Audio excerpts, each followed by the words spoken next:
Doctor साहब, operation सिंदूर के बाद भारत की स्थिति क्या देखते हैं? मेरे ख्याल से भारत की स्थिति एक नया भारत और नई शक्ति जो हम लोग बात करते हैं, तो हम एक नई शक्ति के रूप में उभरे हैं और बड़ा तगड़ा उभरे हैं। और मैं समझता हूं कि पूरी दुनिया दंग है कि अमेरिका आज तक कोई युद्ध नहीं जीत पाया। इजराइल देखिए 2 साल से लगा हुआ है, रशिया लगा हुआ है। हमने मात्र 3 दिन में दुश्मन को धूल भी चटा दी, और केवल धूल नहीं चटाई, हमने पूरी दुनिया को दिखा दिया कि हमारे जो स्ट्राइक्स थे कितने प्रिसाइज थे। ये हमसे उम्मीद नहीं थी पूरी दुनिया को। ये हमारे साथ पहली बार हुआ है कि हमने टेक्नोलॉजी का डिस्प्ले जो किया है, उससे पूरी दुनिया हतप्रभ है कि 3 दिन के अंदर हमने एक डिसाइसिव मैंडेट दे दिया। डिसाइसिव डिसाइसिव मीन्स कि हमने यहां तक कि उनके न्यूक्लियर इंस्टॉलेशन पर भी जो किराना हिल्स पे का जो कांड है, हम भले एग्री नहीं करते हैं और करना भी नहीं चाहिए, क्यों करेंगे, लेकिन पूरी दुनिया भाई साहब बिल्कुल साइलेंट है, हतप्रभ है। तो इंडिया जो बात होती थी कि केवल इकोनॉमिकली बहुत बड़ी शक्ति के रूप में उभरेगा, नहीं, इंडिया इस समय मिलिटरली बहुत बड़ी शक्ति के रूप में उभरा है। अच्छा, ये तो एक बहुत सक्सेसफुल ऑपरेशन रहा है। जी जी। हम कहेंगे कि ये देश के लिए इतना बड़ा ऑपरेशन है कि शायद पहले की चीजें इसमें छुप जाएंगी। जी जी। क्योंकि आपने अभी बात की 3 दिन की, हमारे ख्याल से उन 3 दिन में अभी 23 मिनट सबसे ज्यादा इम्पोर्टेंट। हाँ जी जी, बिल्कुल सही। जो इनिशियल 23 मिनट और आखिरी के 23 मिनट, यस, जब वो किराना पे मारा वो वाला और पहले वाले, ये बात आप सही कह रहे हैं। और अब ये बताइए कि इस पूरे घटनाक्रम से, इस ऑपरेशन सिंदूर के होने से दूसरे देशों से भारत के संबंधों पे क्या फर्क पड़ रहा है? देखिए, पहले क्या होता था कि सारे देश मिल करके बदमाशी करते थे, हम लोग चुपचाप बैठे रहते थे। कड़ी निंदा, किसी ने आतंकवाद किया तो कड़ी निंदा हो गई, डोजियर, वो सब होते थे। अब और बाकी देश उस समय भी बड़ी बदमाशी किया, हम लोग मन महसूस कर रह जाते।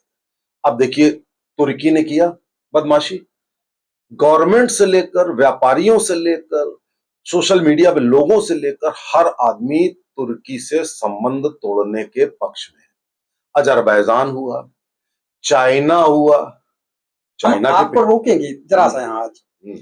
अभी अपने यहाँ से एएमयू और जेएनयू ने तुर्की से अपने संबंध समाप्त कर लिए। जो एक शैक्षिक कैलेंडर के लिए संबंध हुए थे, वो समाप्त कर दिया। और जो पोर्ट्स हैं, बहुत सारे पोर्ट्स में तुर्कियों को ठेका मिला था, वहां से सेब आते थे, मार्बल का व्यापार होता था, उस सब पे भयंकर स्पीड ब्रेकर, मतलब बिल्कुल बंद करने की कगार पे। और सबसे बड़ी बात है कि अब हमारी सरकार स्ट्रांगली रिएक्ट करती है।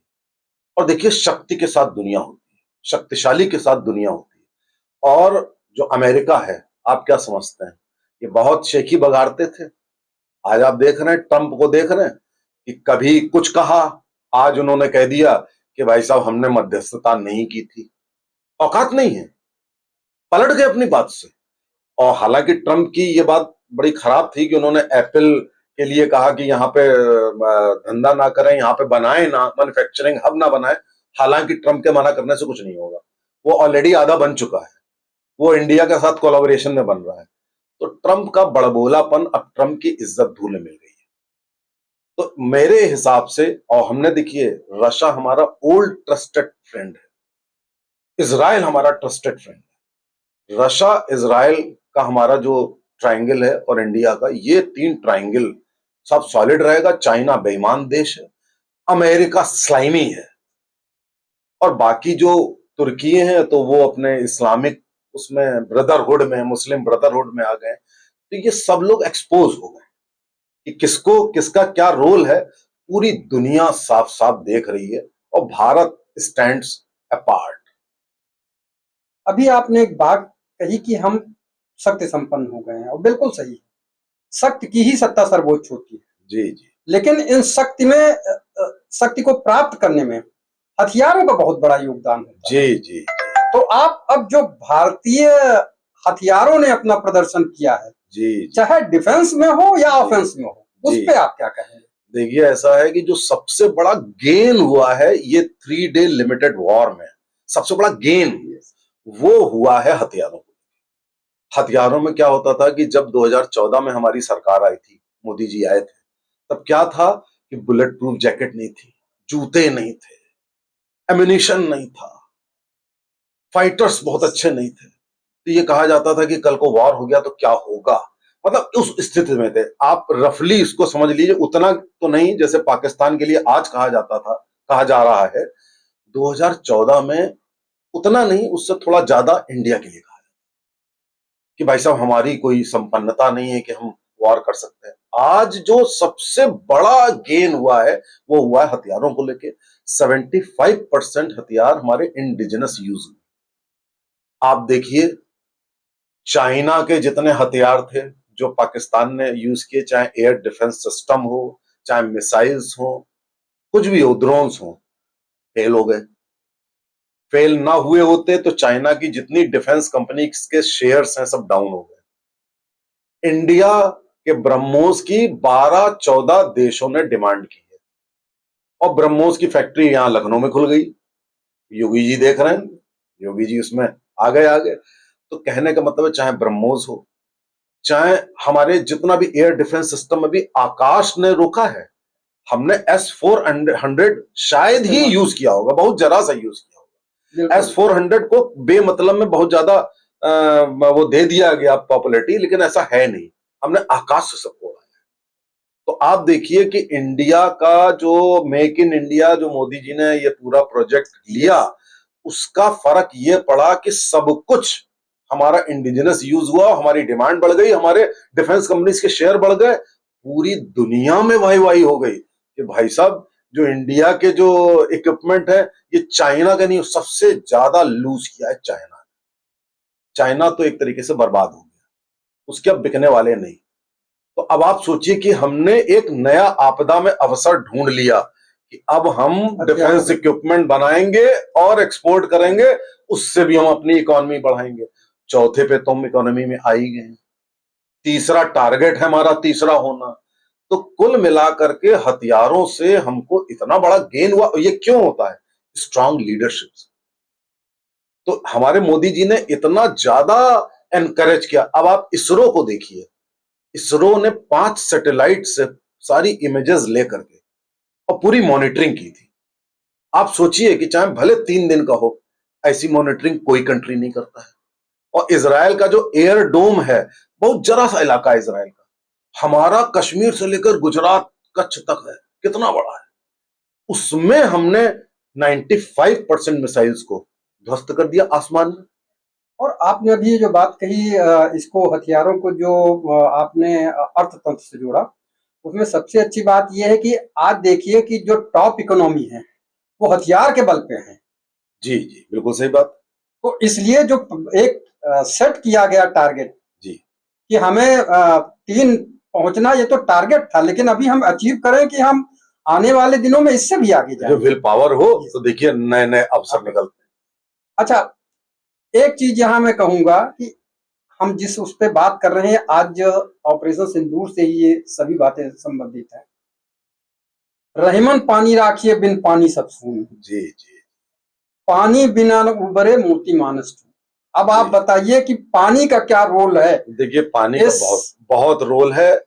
और मोदी जी ने इसको इतना बढ़िया क्रमबद्ध तरीके से किया। जो डिप्लोमेटिक स्ट्राइक है वो भाई साहब, जो मिलिट्री स्ट्राइक है उससे भी कहीं बेटर प्रतीत हो रही है। अब हमारे हाथ में ट्रम्प कार्ड आ गया है। लॉन्ग टर्म गेन है। ट्रम्प कार्ड आ गया है। ये ट्रम्प कार्ड, वो डोनाल्ड ट्रम्प वाला नहीं, ट्रम्प कार्ड। ये ट्रम्प कार्ड ये आ गया है कि भाई साहब अब हमने तुम्हारी नस पकड़ ली, तुम आतंकवाद फैलाओगे, हम पानी नहीं देंगे। अब हम बात पानी पे भी नहीं करेंगे, हम टेररिज्म पे बात करेंगे और पीओके पे करेंगे। मोदी जी ने 2 चीजों के लिए कहा। लेकिन हमारा एक कहना और है। हाँ, हमारा कहना है कि बात शुरू तभी होगी जब पहले अजहर मसूद और हफीज को यहाँ भेजा जाए ट्रायल के लिए, तभी बात शुरू हो। हाँ। अब अब ये बात तो हम आप सब चाहेंगे, लेकिन पाकिस्तान ऐसा करेगा नहीं, तो बात नहीं होगी। तो लेकिन अब क्या है, अब जो होता ना, जैसे टेटुआ किसी का पकड़ लेना, तो अब टेटुआ पकड़ लिया है क्या बेटा, पानी नहीं देंगे तुम्हें। अब पानी नहीं मिलेगा तो वहां सूखा पड़ेगा या बाढ़ आएगी, जो भी करना होगा मेरे हाथ में है। अभी तक हम ये सब नहीं करते थे, अब हमने किया। तुमने टेररिस्ट स्ट्राइक करी, तुमको घुस कर मारेंगे अलग, पानी नहीं देंगे अलग। तो अब पाकिस्तान दो तरफ से फंस गया है, डिप्लोमेटिकली भी फंस गया है, मिलिटरली भी फंस गया है। और ये जो रिवर वाला है, ये ट्रम्प कार्ड हमारा ऐसा है कि आप समझ लीजिए, ये लॉन्ग टर्म सोल्यूशन देगा, टेररिज्म को देगा, सेपरेटिस्ट जो जितनी शक्तियां हैं, तो ये हमारे लिए एक बहुत बड़ी विन विन सिचुएशन है। और इसमें जयशंकर जी ने भी आज कहा है कि भाई साहब, वाटर टीटी पे कोई बात नहीं, हम नहीं देंगे पानी। अच्छा, यहाँ पर ये भी देखिए कि ऐसा नहीं, ये वाटर टीटी तो 60 की है, और उसके बाद कितने खराब संबंध हुए। 26/11 हो गया, 71 का युद्ध हो गया, 65 का युद्ध हो गया, लेकिन इस पे कभी किसी ने विल पावर, ये तो सिर्फ विल पावर की बात थी, विल पावर ही नहीं थी। अच्छा, अब इन सारी स्थितियों के बीच में मोदी जी को आप कहां देखते हैं पूरे विश्व में और देश में भी? देखिए, ऐसा है कि विश्व में तो इस समय आप देख रहे हैं ट्रंप की क्या हाल हो गई है, ठीक है ना। ट्रंप के जितनी मीम्स बनी है सोशल मीडिया पे, nobody takes him seriously now. Trump का तो ये हाल हो गया है, तो वो कुछ भी कर लें, वो तो गए। Putin is good. पुतिन की जो थोड़े दिनों पहले डाउन हो गई थी, Putin is again up. Putin ने देखिए कहा कि हम भारत के साथ हैं, हमें वॉर रोकना पड़ जाए, लेकिन हम उतर पड़ेंगे युद्ध में। और मोदी जी इस समय undisputed king of the world, global leader, militarily भी, एडमिनिस्ट्रेटिव भी और डिप्लोमेटिकली भी। तो कहने का मतलब ये कि, और अगर आप देखें घर में, तो अपोजिशन के पास कुछ कहने के लिए तो है नहीं, बस ये बोल रहे हैं कि सीज फायर क्यों रोक दिया। इसके पहले कह रहे थे वॉर क्यों करोगे, वॉर किया तो सीज फायर क्यों कर दिया, सीज फायर कर दिया तो पीओके क्यों नहीं ला। अरे भैया, सब कुछ मोदी जी करेंगे अपने। ये जो कैलिब्रेटेड स्ट्राइक्स है, कैलिब्रेशन में काम किया जाता है।